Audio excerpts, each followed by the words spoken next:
మనమందరం కూడా మనము ఆయన మేపిడి గొర్రెలము, ఆయన పిల్లలమై ఉన్నాము.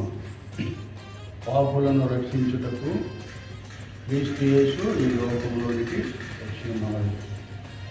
ఆయన పొందిన దెబ్బల చేత మనకి స్వస్థత కలుగుతూ ఉన్నది. ఆయన రక్తం ఇచ్చి మనల్ని కొని ఉన్నాడు.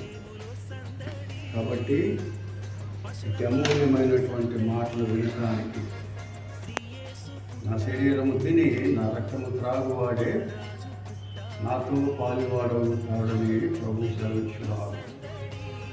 మనమందరం కూడా దేవుని యొక్క కృపలో, దేవుని యొక్క కాపుదలలో ముందులాగిన ప్రార్థన చేద్దాం.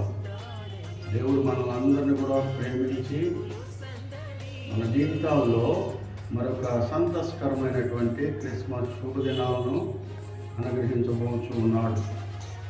దైవజనులు తండ్రి, కుమార, పరిశుద్ధాత్మ అన్న రీతిగా మన మందిరానికి కూడా ముగ్గురు దైవజనులు, తండ్రి, కుమారుడు, పరిశుద్ధాత్ముడు కలిగినటువంటి దైవజనులు మన మధ్య ఉన్నారు. ఎంతో వ్యయ ప్రయాసాలు కోర్చి క్రిస్మస్ ప్రోగ్రాం పేపర్ తయారు చేసి ఉన్నారు.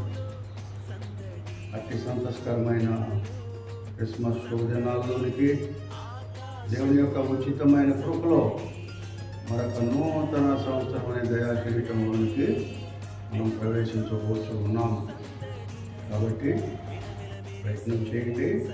అతి కృప దేవుడు మీకును, నాకును, మనందరికీ అనుగ్రహించును గాక.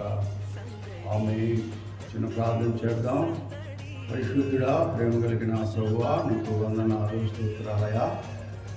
ఈ ఉదయకాల సమయంలో నా తండ్రి మరి దైవజనుడికి ఇచ్చినటువంటి ప్రేరేపణను బట్టి ఆయన కొద్ది సమయం అయోగ్యుడైన నేను ఈ మాటలు మీతో పంచుకునే యోగ్యత వందనాలు.